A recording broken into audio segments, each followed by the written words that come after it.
খুনি শেখ হাসিনার রায়ের কথা বলি।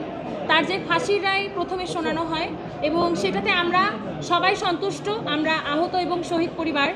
দ্বিতীয়ত, তৎকালীন স্বরাষ্ট্রমন্ত্রী আসাদুজ্জামান খান কামালের কথা যদি বলি, সেই ক্ষেত্রে তারও ফাঁসির রায় শোনানো হয় এবং সেটাতেও আমরা সন্তুষ্ট। কিন্তু আইজিপি চৌধুরী আব্দুল্লাহ মামুনকে যেহেতু সে রাজসাক্ষী হয়েছে, সেই পরিপ্রেক্ষিতে তাকে 5 বছরের সাজা শোনানো হয়েছে, যেটাতে আমরা সন্তুষ্ট না। কারণ সে যতটুকু যা অপরাধ করেছে 5 বছর কিছুই না, আমরা ন্যূনতম তার যাবজ্জীবন কারাদণ্ড চাই। এবং শুধু রায়তেই আমরা সন্তুষ্ট না, আমরা চাই যেই দুইজনের ফাঁসির রায় শোনানো হয়েছে তাদেরকে যেখান থেকে পারবে এই সরকার ধরে নিয়ে আসবে এবং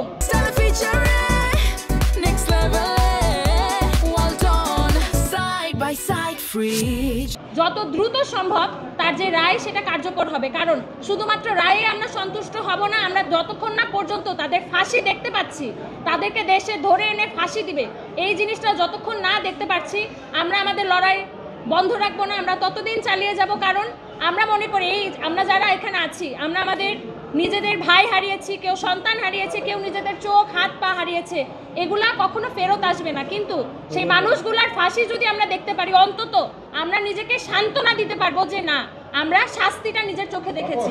শুধু রাইতেই আমরা সন্তুষ্ট থাকবো না। এবং আমাদের যে আইজিপি চৌধুরী আব্দুল্লাহ মামুন, তার 5 বছরের শাস্তি আমরা মানি না।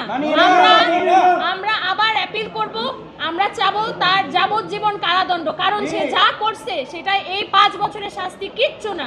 আমরা চাই ন্যূনতম তার যাবজ্জীবন কারাদণ্ড দেওয়া হোক।